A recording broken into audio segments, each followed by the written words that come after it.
confused with early decision. Early action is an opportunity that students have or are being given by many institutions to get an admission decision ahead of schedule from the admission committee at the school in question.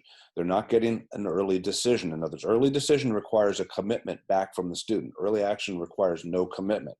So the deadlines are similar. Schools that offer early action will want to see the early action application by the middle of November usually, and then within 30 days or so, they'll provide feedback to the student as to whether the student's been admitted or not. And that offer of admission is a firm offer of admission. Similarly, if the student is deferred or denied, that's pretty firm too. But early action is a different form of receiving some insight into what the admission status is going to be for the student. So is there an advantage to early action?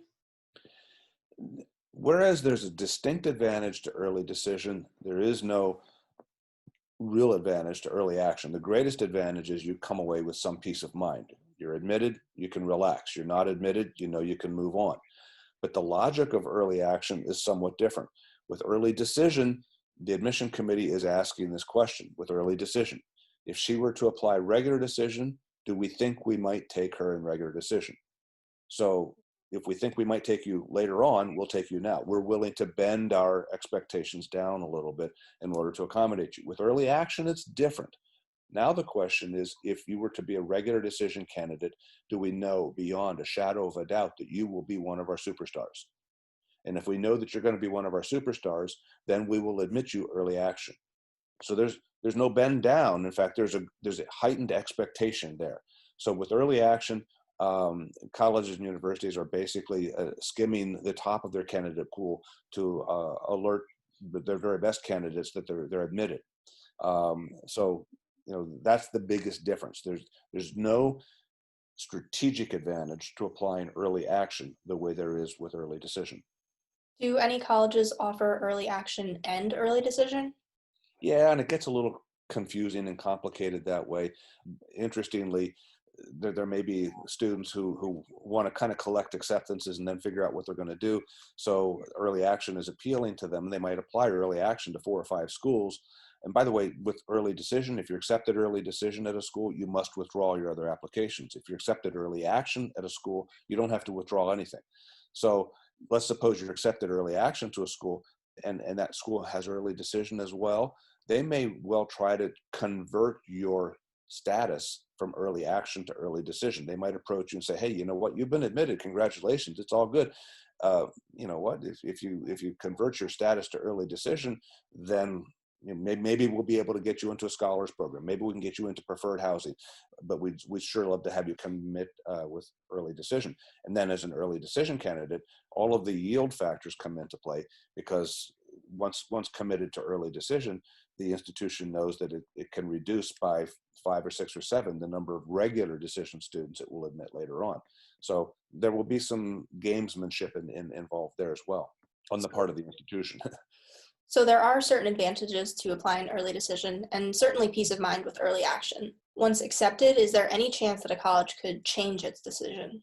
Yes, and this is sort of a trap that students need to avoid, because there's a tendency once admitted early decision or early action to let out a big sigh of relief and feel like, wow, I'm in. I don't have to worry about anything else. In fact, there are a lot of students who've gone to the guidance office and say, hey, I've been admitted early decision, and it's the middle of my senior year. How about if I just drop a couple of courses now, and second half of my senior year doesn't have to be quite so hard, and this can be kind of fun instead. Listen, when you're accepted early decision or early action, the not so fine print of the acceptance letter will say this decision is contingent upon your successful completion of the senior year.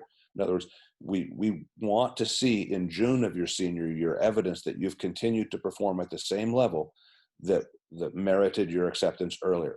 If when we see your final grades, we see that there's a great change in the way you've approached your classroom work, you've dropped classes, all of a sudden there's no rigor in your program. Your grades have gone from maybe a solid A to a not so solid C. Then don't be surprised if you get a letter from a dean of admission sometime in the summer after you've graduated saying, hey, you know what, that offer of admission doesn't stand anymore because you didn't live up to your end of the bargain. Are there any repercussions when students don't enroll if accepted early action or early decision? Well, there's no downside if you don't enroll early action because there's no expected commitment. However, with early decision, the expectation is that you will enroll. The downside, let's suppose you just decide you don't feel it anymore and you want to change your commitment, you can walk away from it. There's no legal contract here. There's nothing that's legally binding for you. However, your legacy is what's at stake. Your legacy at your high school. You see, if you walk away from an early decision commitment, the ripple effect will come back to your school. Here's why. When you commit to early decision, you will sign a statement that says, I get it. I understand the rules of early decision. Your parents will sign the same statement, say, we've talked about this, we get it. And your guidance counselor will sign the same statement saying, we've discussed this, the student and the parents, they all understand. So now if you walk away from that early decision commitment, you and your family have, the college has no recourse with you or your family, but they're going to look at your high school and they're going to say those people at your high school have no clue about what's going on. They don't have any control over the process. They have no respect for the process. So heaven help any other student who wants to apply to that university in the next 4 or 5 years, because there's going to be a real black mark on that relationship.